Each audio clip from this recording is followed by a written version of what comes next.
What's up, guys? Good morning. It's John Dominique, the Soul Proponent.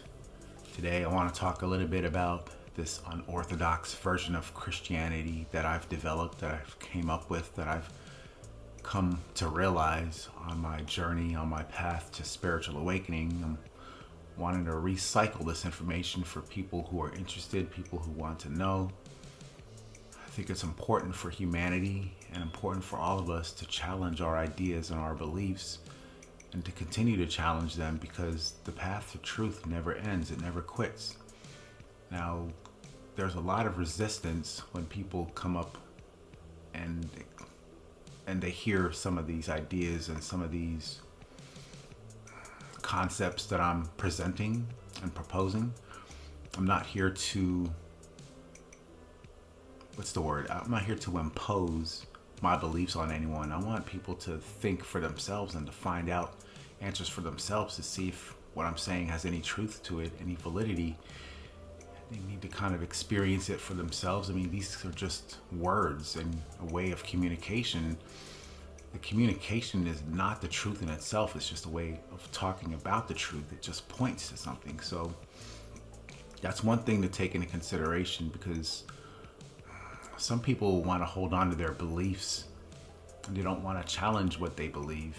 And I'm going to suggest that the need to hold on to beliefs and the need for beliefs in the first place is a barrier for our awakening and our own development. We need to see that this ego identity of who we think we are on an unconscious level is trying to concretize itself. It wants to make itself permanent. It wants to fixate itself because it thinks that's something good. And the good that it gets from it is strengthening its identity, becoming stronger, becoming stiff, becoming an idea or an ideal of what it wants to be. It's trying to make itself permanent so that it can survive. And that's fine. There's nothing wrong with that. But we need to look at that a little deeper and see that if we're trying to survive, we're putting forth effort. It's not the truth that sets us free. The truth that sets us free sets us free. It doesn't make us more attached. It doesn't make us more stuck in our ways. So the growth and development process is a matter of seeing how we're trying to fixate ourselves and make ourselves stuck. So in traditional Christianity versus unorthodox Christianity that I'm presenting here, we want to believe harder. We think if we just believe in Jesus harder, that we just continue to believe with all our strength in our mind, that'll make things will work out. We'll go to heaven and that'll be a good thing. And maybe that is a good thing, but if we want to believe harder and we want to believe in Jesus and go to heaven more than we want truth, then that's going to be a barrier, and we need to see that. So traditional Christianity, the attitudes and the orientations that we bring with that can actually be a hindrance, and we're not even aware of it. We tend to dig ourselves deeper into a hole if we think that if just believing in Jesus and if we try harder, it'll make things better. That'll get us further on the path. But the path to the soul and the truth that sets us free is actually more like a liberation and a freedom from the need for beliefs. So one way to look at this is by examining our need for beliefs. We need to go deep into our unconscious, because this is where the battleground is. And a lot of people don't want to do that because they want to keep things the way they are. And keeping things the way they are is not the truth that sets us free. That's actually not freedom and liberation. That's fixation. It's attachment.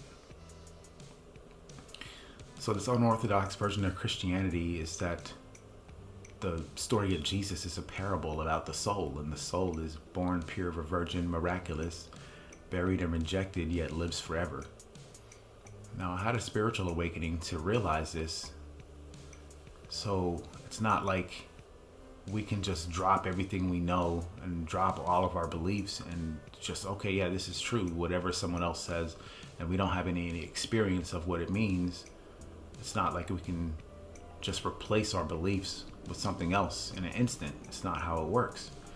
This is a process that we have to go through and walk for ourselves to see for ourselves. And that's what I challenge people here to do. Traditional Christianity doesn't really do that because the system would rather not you know about the soul. It would rather not you know that you're already enlightened. It'd rather not let you know that your value is already accomplished here and now without lifting a finger, because it wouldn't be profitable.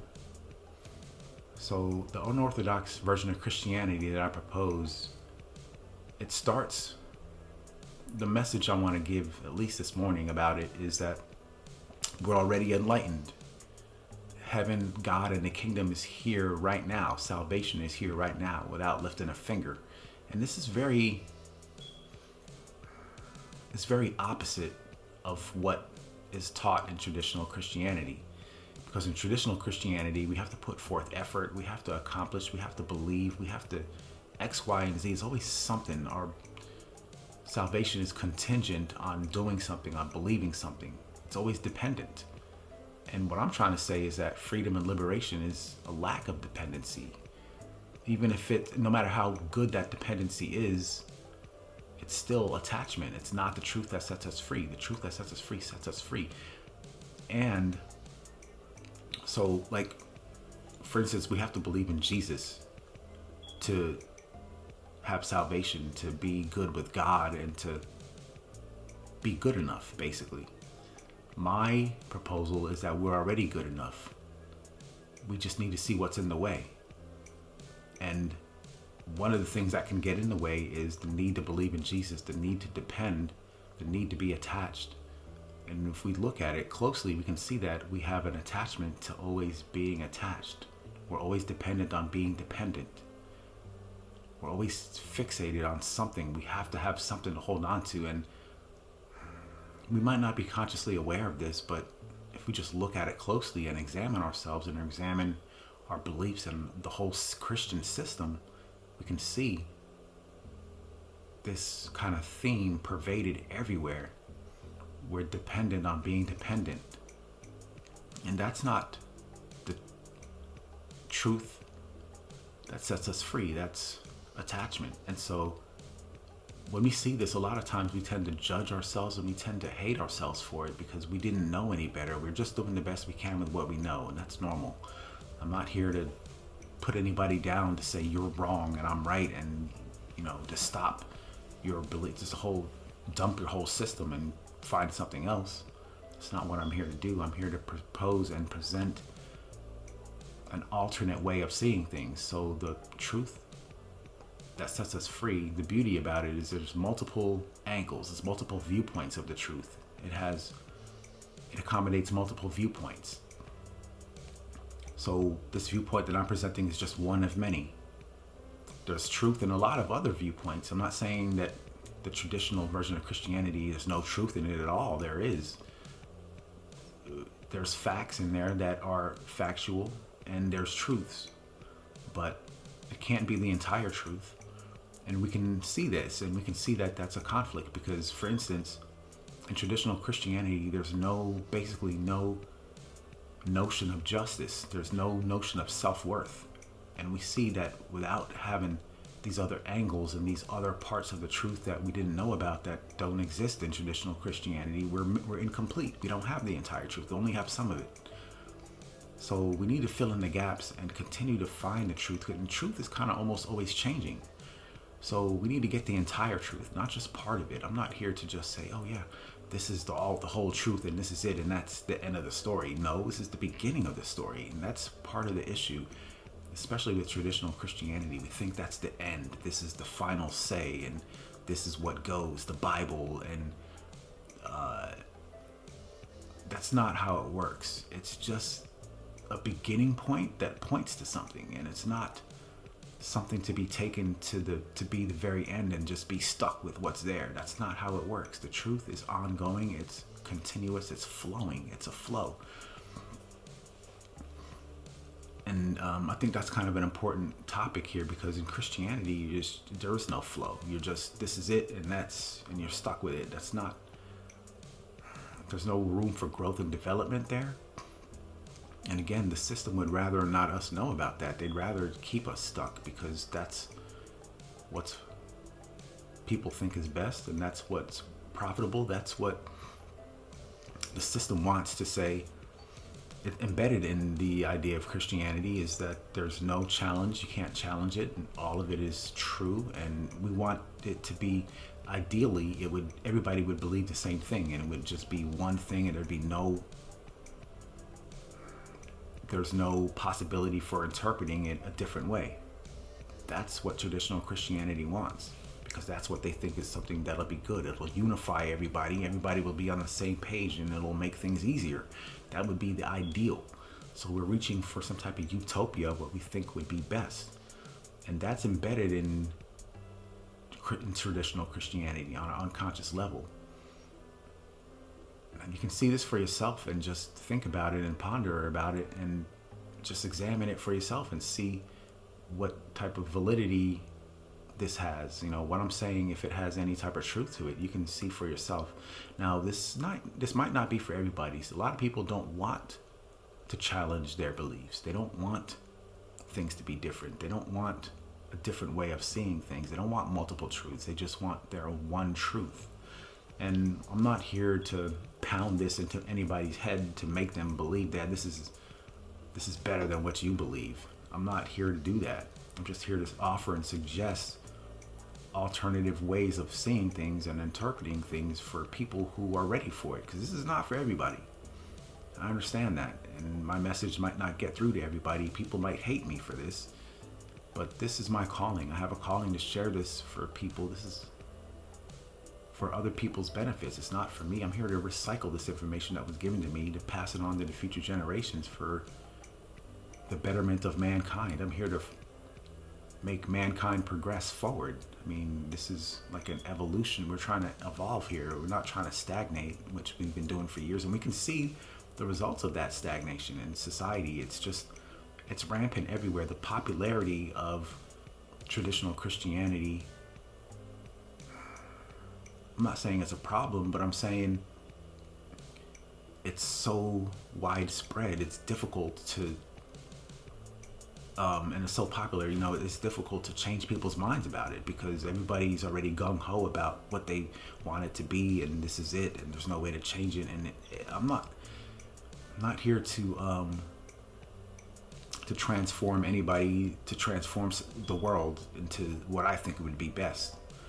That's not what I'm here to do. I'm here to just offer and suggest and be an example for other people who want to see or are interested in seeing if there's alternative ways or better ways of interpreting and seeing this idea of Christianity, and the traditional idea of Christianity, if there's another way to interpret it. So this unorthodox version of Christianity that I present is not here to destroy, but it's here to fulfill. And a lot of people take it the wrong way, because they get threatened. They don't want their beliefs they don't want their culture and their tradition and thousands of years that have been passed on through the generations. They don't want that to go away. They want it to continue. They want to pass it on to their own children. But that might be doing a disservice to children, and humanity might be to our detriment, because without seeing like the other possibilities and understanding like the idea of self-worth, which is not existent in Christianity, without that notion of self-worth, people will go crazy, and the world has gone crazy, and it continues to spiral out of control. So we need to inject the idea of self-worth somewhere in Christianity. It's not something we think it's incompatible with traditional Christianity, and it might be if we're going to be stuck on only seeing it one way, but there's more than one way to see it, and that's what I'm trying to say. This story of Jesus is about the soul. The soul is the source of our self-worth. That's the beauty of it, and it's a fulfillment. It's not here to destroy traditional Christianity. It's here to fulfill. It's trying to say, hey, the story of Jesus is a parable. It's a extended metaphor about the soul, about the human soul, which is our source of our self-worth. It is God. It's infinite and eternal. It's salvation. God sent this only begotten Son, for he so loved the world, and that's the soul. He gave us the soul, which which is heaven, God, and salvation, because he loved us and we're unseparated from it. It's a oneness. He who has seen me has seen the Father. That's what the soul is. If you know the soul, you know God. They're one and the same. God, and the story of Jesus, the only begotten Son, that's what it is. The born in the purity of a virgin, the soul is purity. We have to purify ourselves and purify our intentions and our motivations and our desires and our goals. And I'm just here to say that this traditional version of Christianity needs to be challenged. It needs to be examined a little closer. And there's missing information that I think is important that people know about and to consider before they just throw away everything else. Because if you're believing in traditional Christianity, you do that at the cost of all the other truths and all the other religions and the mystical branches of the world's major religions as well. So it seems to go against, it seems to be incompatible, but I'm here to suggest that it's not. I'm here to suggest that there's more to be had in traditional Christianity than the way that it's been passed down conventionally. That the story of Jesus is a parable about the human soul, which is born pure of a virgin, miraculous, buried and rejected, yet still lives. The story of Jesus and the miracles he performs are symbolic of what we experience on the path to the soul, on the path to God, on the way. And we can experience this for ourselves, and that's the beauty of it. I'm not here to say this is it and there's no other way. You have to see for yourself and apply this information. It's not just for theory, is what I'm saying. So this unorthodox version of Christianity has something to say. And I need help spreading this. First, I just need people to understand what I'm saying, because that's the first important thing. Understand what I'm saying and see how it applies in your own life and see if there's any validity, and then maybe tell someone else about it and say, hey man, let me get a second opinion. Am I crazy? If this guy, he might have some truth here. I wonder if anybody else thinks this might have some weight to it. So I do appreciate any type of feedback. I do appreciate comments. I do appreciate suggestions here. So I can't do this by myself. This message is to be spread. I'm not going to just keep this for myself. It's too important. So I do appreciate any assistance from you guys. Like, comment, subscribe, share this with all your friends and all that good stuff. And that's all I have to say for today. Appreciate your time and your patience. John Dominique, the Soul Proponent.